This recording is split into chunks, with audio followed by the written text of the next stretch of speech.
চোর অপবাদে পরিচারিকার পরিবারের চুল কেটে শাস্তি দেওয়া হলো। অন্য কোনো রাজ্যে নয়, আমাদের রাজ্যে এই ঘটনা। কলকাতা পার্শ্ববর্তী হাওড়া জেলার ডোমজুড়ের ঘটনা।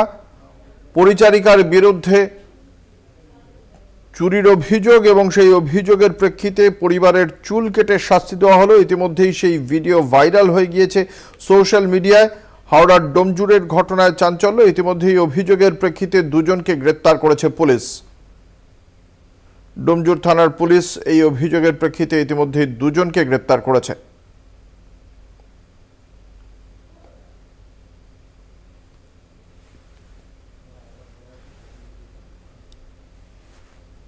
হাওড়ার ডোমজুড়ের ঘটনায় চাঞ্চল্য।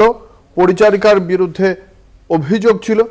আমাদের সঙ্গে রয়েছেন আমাদের প্রতিনিধি জগন্নাথ সামন্ত। জগন্নাথ, বিশদে জানাও ঘটনাটি সম্পর্কে, কি অভিযোগ ওই পরিবারের? দেখো, পরিবারের অভিযোগ যেটা জানা যাচ্ছে যে রবিবারের ঘটনা। গত রবিবারে ডোমজুড় এলাকায় একটি বাড়িতে পরিচারিকা কাজ করতে গেছিল। সেইখানে চুরির অভিযোগ আছে, টাকা চুরির অভিযোগ আছে এবং অভিযোগ হাতে নাতে ধরেছে পরিবারের লোকজন, যে বাড়িতে কাজ করতে গেছিল।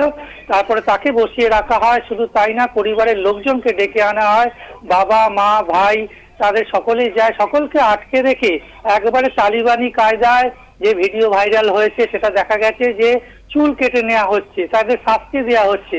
আইনের সাহায্য না নিয়ে, ডোমজুড় থানায় না জানিয়ে এইভাবে ঘটনা ঘটানো। তারপরে ওই এলাকা থেকে বাড়ি ছাড়া করা। এই পরিবারকে ওই এলাকায় থাকতে দেওয়া হয় না। একেবারে ভয়ে আতঙ্কিত হয়ে জগদীশপুরে মাকালতলা একটি বাড়িতে আশ্রয় নেয় এবং তারপরে ভিডিও ভাইরাল হয়। সংবাদ মাধ্যমে খবর প্রচার হওয়ার পরে পুলিশ নড়ে চড়ে বসে।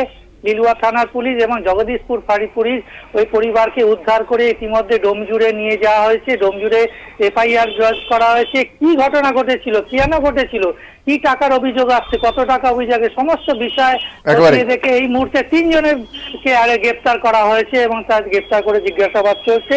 তবে এই বিষয়টায় পুরোপুরি আতঙ্কিত পরিবার। ধন্যবাদ। আমাদের সঙ্গে ছিলেন আমাদের প্রতিনিধি জগন্নাথ সামন্ত। কি অভিযোগ রয়েছে শোনাবো।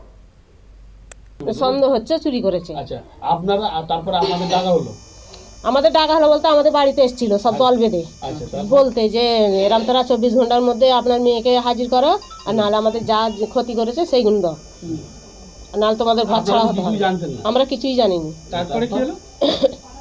তারপরে বলে চলে গেল। 8 ঘন্টা পরে হই হাল্লা করে আবার ঘর সাজ করতে এলো।